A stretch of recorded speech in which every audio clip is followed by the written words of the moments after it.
Olá, seja muito bem-vindo. Estamos chegando com mais uma edição do Dia de Campo na TV. No programa de hoje você vai conhecer uma planta resistente às condições de seca, já conhecida no Nordeste e que tem sido estudada e adaptada pela EPAMIG para a utilização no semiárido mineiro. Trata-se da palma forrageira, que vem garantindo a alimentação de rebanhos bovinos na região. A nossa reportagem foi conhecer essa iniciativa em municípios do norte de Minas Gerais. E na agência Embrapa de Notícias, você vai ficar por dentro das mais recentes novidades da pesquisa agropecuária. E no quadro Minuto do Livro, vamos trazer mais uma publicação especial. E no quadro Repórter em Campo, conheça agora as técnicas de nucleação, uma importante alternativa para a restauração de áreas degradadas. Confira!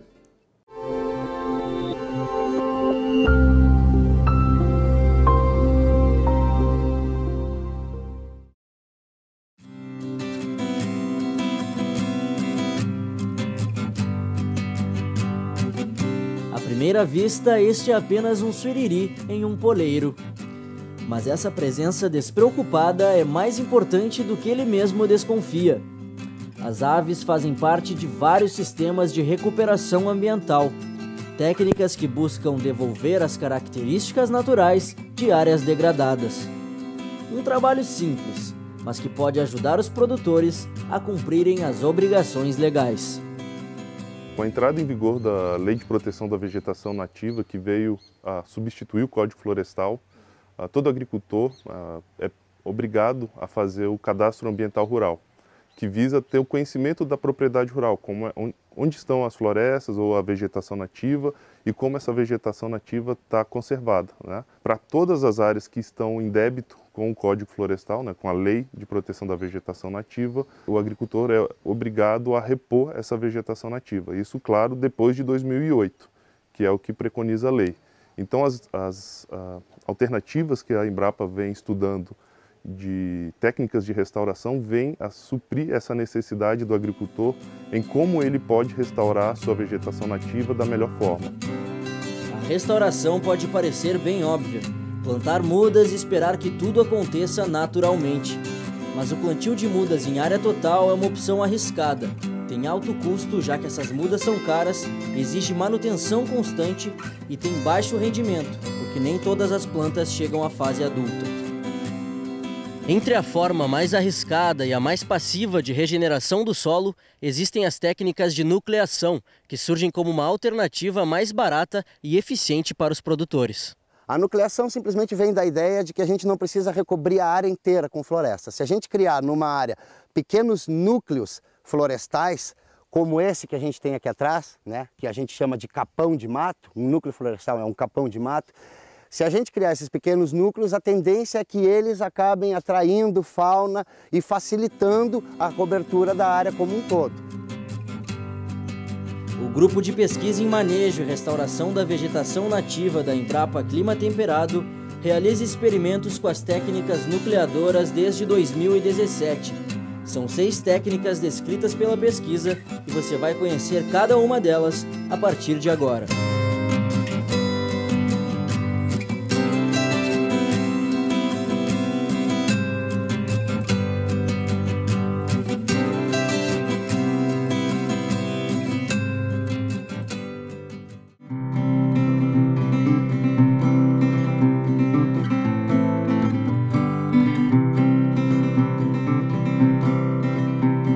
Consistem no plantio de mudas de forma bastante adensada. Vocês podem ver que essas mudas elas estão distanciadas meio metro umas das outras.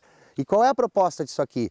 É que essas plantas, por estarem adensadas, elas se obriguem a crescer para cima, né? E isso vai formar um pequeno núcleo que vai acabar servindo de puleiro para as aves, que vão trazer sementes de outras espécies de fora, e assim acaba que esse núcleo serve como um facilitador para uma recobertura, para um recobrimento, uma cobertura total da área.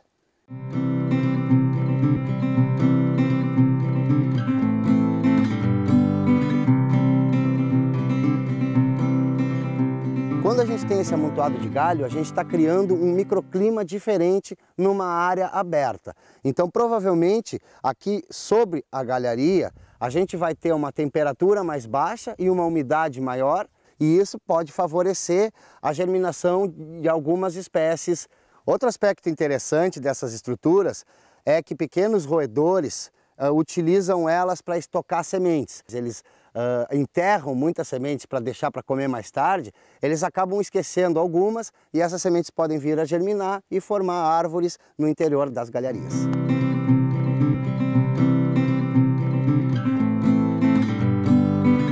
Estamos aqui num capão de mato e esta é mais uma técnica de nucleação que se chama chuva de sementes. Consiste em botar um coletor dentro de um mato para que haja essa deposição de sementes, de folhas, de galhos. Isso pode ser levado para a área a ser restaurada com todo o material coletado, ou também pode ser triado só sementes para ser feita mudas em viveiro florestal.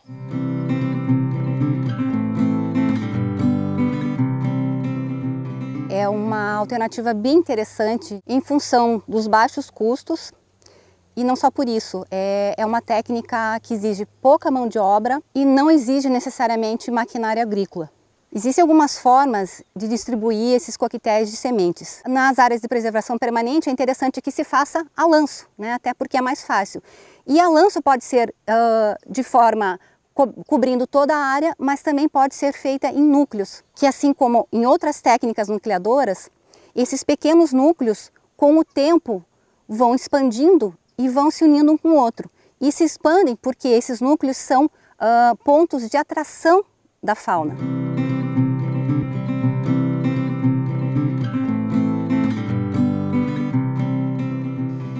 Outra técnica nucleadora é a transposição de solo, que consiste em pegar pequenas porções de solos florestais, principalmente em florestas bem preservadas como essa, de uma área de 1 metro quadrado por 20 centímetros de profundidade. É interessante que esse conteúdo seja levado para a área a ser restaurada com tudo que compõe ele. Então, além do solo, a gente tem interesse nos micro-organismos, né, fungos e bactérias, e também moluscos, artrópodes, raízes que possam rebrotar, sementes, tudo é interessante, né? Então eu vou mostrar um pouco para vocês como é que é um solo florestal, né? Isso tem muita vida e a intenção é que esses organismos, quando cheguem na área degradada, eles possam colonizar essa área. Essa é a ideia da transposição de solo.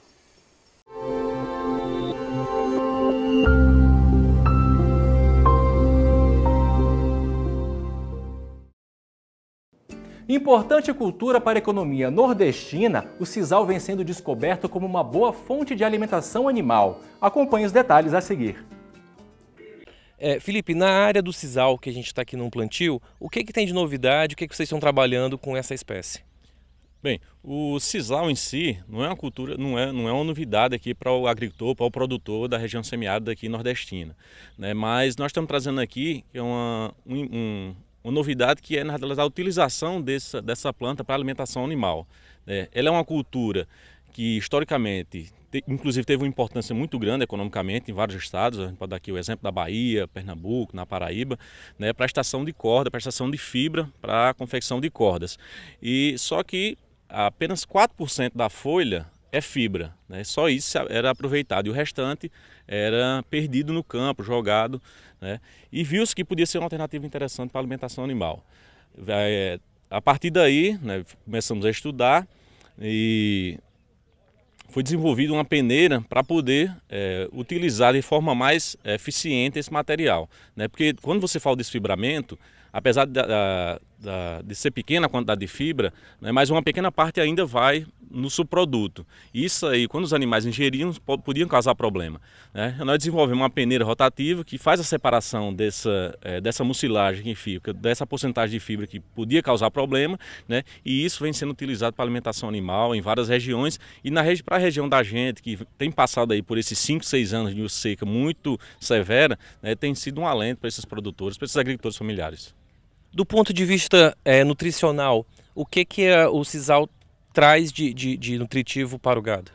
Assim, o valor nutritivo dele é baixo, né? Ele vai entrar como um volumoso nessa alimentação, sendo na realidade, sendo que o produtor ele vai ter que fazer uma complementação, né, com um concentrado para poder melhorar o valor nutritivo dessa forragem. Mas, como eu disse a você, é uma planta que tem em abundância, é bastante resistente para as condições de semiárido, né, e que sendo fornecido junto com outros concentrados, ele pode muito bem atender a demanda desses animais nessa época seca.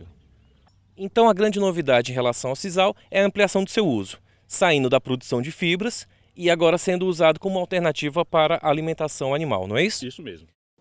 Região com solo e clima semelhantes ao do Nordeste brasileiro, o norte de Minas Gerais vem sofrendo desde o ano de 2010 com o agravamento das condições da seca. Em busca de minimizar os problemas causados pelo clima, a empresa de pesquisa agropecuária de Minas Gerais, a EPAMIG, já distribuiu cerca de 400 mil mudas da palma forrageira a produtores da região e vem apoiando a disseminação da planta. Saiba mais sobre esse trabalho na primeira reportagem.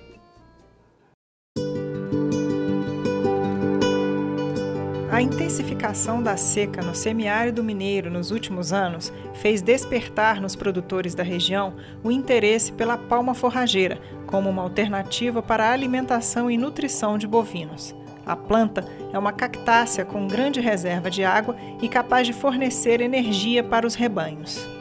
Desde aproximadamente o ano de 2010, as condições de seca se intensificaram aqui no norte de Minas, ou semiárido mineiro.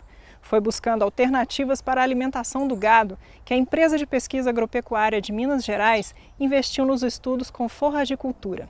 Entre eles, se destacam as pesquisas com a palma forrageira. As pesquisas e sua aplicação renderam bons resultados e, por isso, diversos eventos de difusão das tecnologias geradas têm sido realizados na região. A pesquisadora da EPAMIG, Leide Rufino, é responsável por alguns desses estudos. Ela repassa a técnicos e produtores informações e instruções para o uso da palma forrageira. As pesquisas com palma forrageira na região começaram em torno do ano de 2010, onde foram testadas as palmas miúda e gigante, com trabalhos avaliando adubação e espaçamento. A cultura se adaptou à região e foram distribuídas mais de 400 mil raquetes para produtores da região de 29 municípios diferentes. Com o agravamento da crise hídrica na região, o interesse pela cultura da palma forrageira aumentou e a EPAMIG retomou os trabalhos com palma forrageira, testando agora variedades diferentes. O grande diferencial da palma forrageira aqui para a região é porque ela é pouco exigente em água. Então, os produtores tinham o costume de plantar, por exemplo, milho, sorgo, cana, para fornecer os animais no período seco. Com anos com sucessivas crises hídricas, essas culturas que eles estavam acostumados a plantar não estavam se desenvolvendo mais como eles esperavam. Então, o interesse por uma cultura mais resistente à seca surgiu e a palma ganhou destaque. Atualmente, a EPAMIG faz pesquisa com 3 cultivares de palma forrageira. A Ipa sertânea, conhecida também como mão de moça ou palma sem espinho, a orelha de elefante mexicana e a palma miúda, que além de serem palmas forrageiras promissoras para a região, elas também são resistentes à cochonilha do carmim, uma praga importante que dizimou palmais no nordeste do país. O laboratório da EPAMIG, em Nova Porteirinha, tem avaliado cultivares de palmas vindas do Instituto Agronômico de Pernambuco, o IPA. Ali são selecionadas e multiplicadas as mudas que são distribuídas aos produtores da região.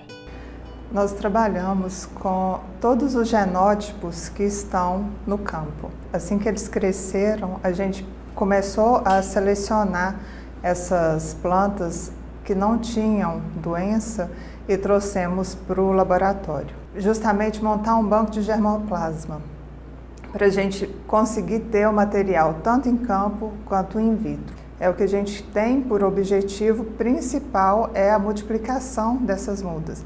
A gente seleciona as mudas do campo, essas mudas elas vão ser limpas. É uma característica do laboratório essa limpeza clonal. Então toda muda que sai do laboratório, ela é fitossanitária. Então ela tem essa característica de não ter nenhum tipo de doença. Assim que a gente coletou o material, esse material é desinfestado e colocado em meio de cultura. Quando a gente faz essas mudas, elas não vão primeiramente para o campo, elas sofrem um processo que é chamado de aclimatação. Então elas vão para a casa de vegetação. Lá na casa de vegetação, eles passam por um período de adaptação às condições ambientais. Depois que vai para campo, a gente pode deixá-las crescer e assim vai para o produtor.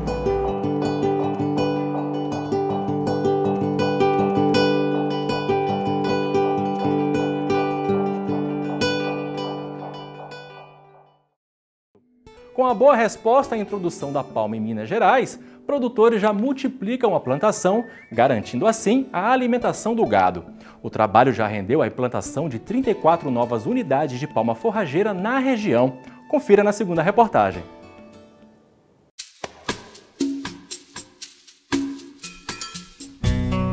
De fácil cultivo, as mudas de palma forrageira devem ser plantadas em solo adubado, enterrando-se 2/3 da raquete na terra, cerca de um mês antes do período de chuvas.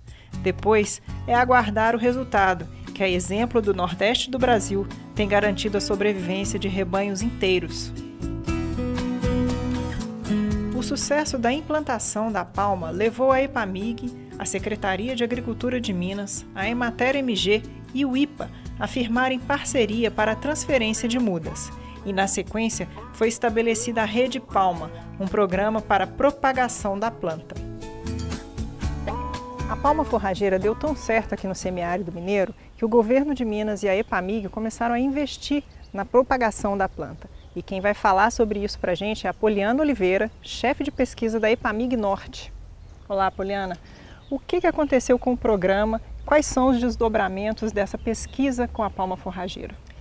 A EPAMIG começou a trabalhar com a palma em 2009 e em 2017, o ano passado, o governo de Minas firmou um convênio junto com o IPA, que é o Instituto Agronômico de Pernambuco, a CEAPA, a Emater e a EPAMIG. Foi firmado esse convênio para transferir para nós, aqui no Campo Experimental do Gurutuba, 25 materiais diferentes de palma, que formam esse banco de germoplasma. O objetivo desse banco de germoplasma é testar esse material aqui no semiárido mineiro. Porque apesar de todas as regiões serem parecidas, nós temos as nossas peculiaridades. Então esse material veio para cá para ser testado e em breve nós teremos uma indicação dos melhores cultivares para a região, para o semiárido mineiro. E a partir daí eles vão ser distribuídos para os produtores também propagarem. Exatamente. Então nós temos, juntamente com esse banco de germoplasma, nós desenvolvemos um programa que chama Rede Palma, que o objetivo é multiplicar, que o produtor rural ele seja um multiplicador deste material. Então nós vamos selecionar os materiais mais promissores, passar para os produtores rurais, que serão multiplicadores e também produtores de mudas deste material. Em que pé que está nisso agora, Poliana? Já tem muito produtor trabalhando com a palma? Já mudou um pouco o conceito dela aqui no norte de Minas? Sim, atualmente dentro do programa Rede Palma nós temos 34 unidades já implantadas, né, iniciadas no ano passado, e a demanda é muito grande, muita gente querendo, muita gente procurando, porque o produtor passou a ver na palma uma excelente alternativa para a alimentação do rebanho bovino na época da seca. O produtor Welton Canguçu, conhecido na região como Tonton, foi o primeiro a apostar na palma forrageira e hoje cultiva áreas grandes de palma para a alimentação de seu rebanho. Seu Tonton, qual que é a história da palma aqui na sua propriedade? A palma veio através da Emater e da EPAMIG, né? E aí trazendo 500 raquetes, né? Para nós plantar, multiplicar e doar para os amigos, porque na época era muito poucas as raquetes, né? Então escolheram uns e dividiram. E assim nós fizemos.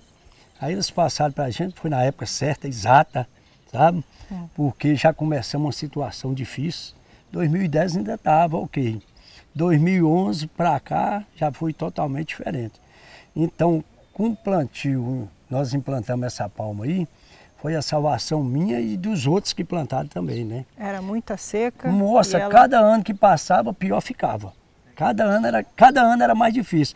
O primeiro ano da seca, em 2010, em 2011, 2012, você tinha um resto de reserva, né? E aí foi acabando. 2013, 14, 15, 16, 17, foi só agravando. Então, eu agradeço muito a eles, sabe? Porque eu falo assim que eles escolheram a época certa, que foi a minha salvação, foi isso. Aí eu mudei, multipliquei e fui dando gado e só tinha isso mesmo, acabou. Porque na região nossa era muito rica, muito capim e sorgo, né? Infelizmente, cada ano que foi passando, foi acabando. E a Valença foi a palma, que permaneceu, porque o resto acabou tudo. Até sorgo, uma época, eu falava que duas coisas que eu nunca tinha visto acabar, era algodão e sorgo. Pois o sorgo acabou, só ficou a palma. Faz isso em 2015, foi 16 que foi crítico. Então, foi a alternativa certa. Ela salvou o rebanho. Salvou o rebanho. E aí a gente desfez um bocado, né? E procurou controlar um pouco e graças a Deus vencemos. Deu certo. Deu certo, nossa Senhora. E hoje em dia qual é o tamanho da plantação aqui? Qual é a quantidade, a área plantada de palma aqui na sua propriedade? A área eu não sei, mas a quantidade de raquete, 7 mil e poucas raquetes. E em 2017 foi o maior plantio que eu fiz. Quanto? Porque, o 2017 foi umas 4 mil raquetes. Né? E está multiplicando já. E está multiplicando, essas aqui é 2017. Então, para o próximo ano, porque esse ano, graças a Deus, tá bom. Então, para o ano, eu quero ver se tem menos umas 20 mil raquetes, né? Que vai ter condição de plantar. E o gado, ele gosta da palma? Como que eles recebem esse alimento? Nossa, eu falo direto, é melhor do que silagem de sorgo. Porque pela quantidade que você dá, é pouca, que não pode dar para encher a barriga, porque não tem, e a quantidade de leite aumentou muito mais. São quantas vacas em lactação e qual a produtividade de leite aqui na sua propriedade?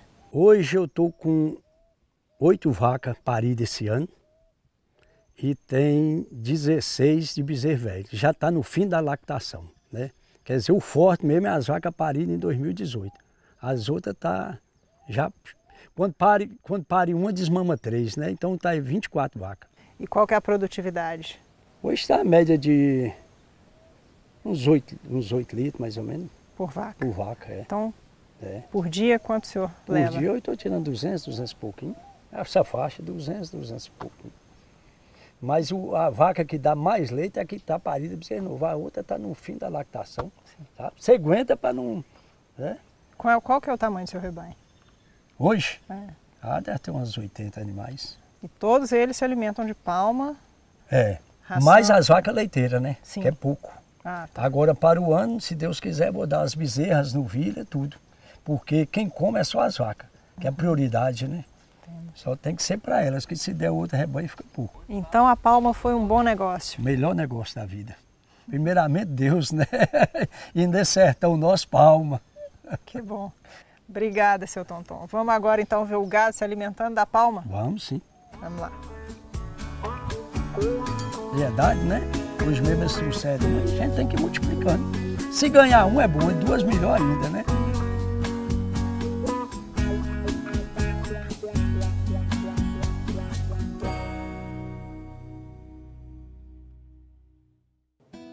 Gostou do assunto de hoje e quer saber mais? Então entre em contato com a EPAMIG em Belo Horizonte, Minas Gerais. O telefone é código de área 31 3489 5000 e pela internet no epamig.br. E quem já está aqui com a gente no estúdio é o Eduardo Pinho, que veio trazer as últimas novidades da pesquisa agropecuária feita no Brasil e no mundo. Eduardo, seja muito bem-vindo. O que tem de novidade para hoje? Então, nesta edição, a gente vai ver que graças a um revestimento comestível desenvolvido pela Embrapa, quem for a Portugal no próximo verão europeu poderá consumir água de coco como se estivesse no Brasil. A partir de junho, chegam à Europa cerca de 500 mil unidades de coco verde brasileiro. E isso só será possível por conta desse revestimento, que pode prolongar em até 4 vezes a vida útil da fruta. E o melhor é que essa tecnologia mantém as características nutricionais e a água dentro do coco sem alteração de cor ou sabor. E a gente vai ver também que o sistema de plantio direto, com o uso de rotação de culturas e a presença de plantas de cobertura, é o mais promissor para amenizar a emissão de gases de efeito estufa. Experimentos de longa duração na região central do Cerrado brasileiro mostraram que os sistemas integrados são mais eficientes nesse sentido quando comparados ao cultivo mínimo, sem a presença de plantas de cobertura, ou ainda em relação ao preparo convencional do solo. E o outro destaque é uma avaliação que foi feita em Mato Grosso com sistemas de integração lavoura-pecuária-floresta. Esse estudo mostrou a importância do bom planejamento para que o produtor consiga um retorno financeiro melhor. Segundo os pesquisadores, a definição correta da configuração do sistema e o estudo prévio de mercado são determinantes para garantir o sucesso da produção. Legal, Eduardo. E quem quiser saber mais informações, acessa qual endereço? Bom, tem que acessar o site da Agência Embrapa de Notícias e assinar o nosso boletim para receber toda semana as novidades da pesquisa agropecuária. Valeu, Eduardo. Até a próxima. Obrigado. E o monitoramento de rios tem papel importante no manejo de rebanhos em áreas alagadas. Na região do Pantanal, o trabalho de pesquisadores ajuda a minimizar os efeitos das cheias ao longo do ano. Confira mais detalhes no quadro Sempre em Dia.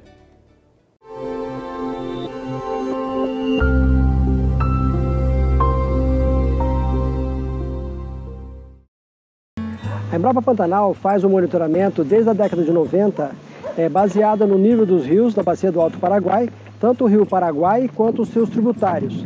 E também acompanhando as cheias, as chuvas da região e as inundações que ocorrem na planície pantaneira. Com todas essas análises e esses dados, a gente procura compor alguns cenários e a partir desses cenários fazer os alertas de cheia para diferentes estações de nível de rio no Pantanal. E se o alerta é enviado e o pecuarista mesmo assim ele não retira o gado, se vier uma cheia grande, ele vai acabar perdendo muitas cabeças de gado pela inundação, muitas cabeças de gado vão morrer.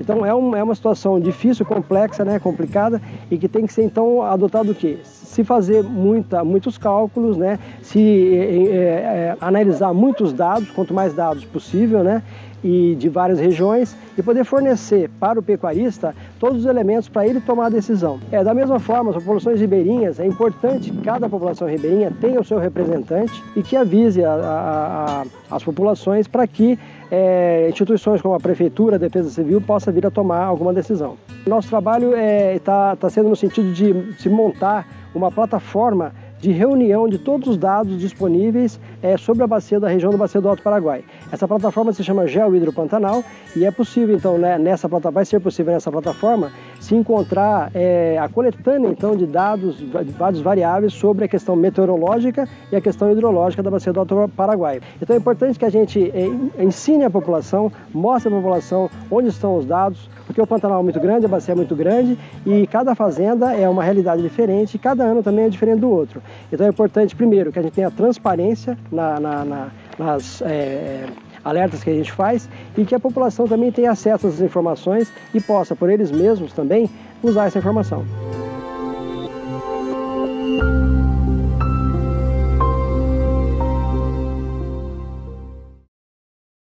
E o quadro Minuto do Livro traz agora para você mais uma publicação com a marca Embrapa. Confira!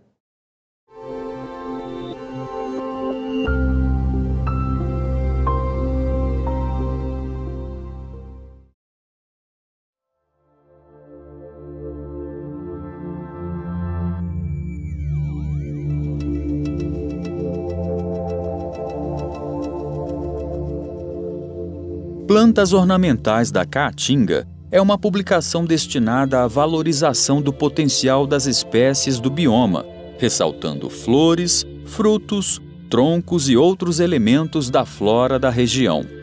São apresentadas 100 espécies, entre árvores, arbustos, cactos e bromélias, com destaque para suas texturas e formas para uso em jardinagem, paisagismo, plantas de vaso e arte floral.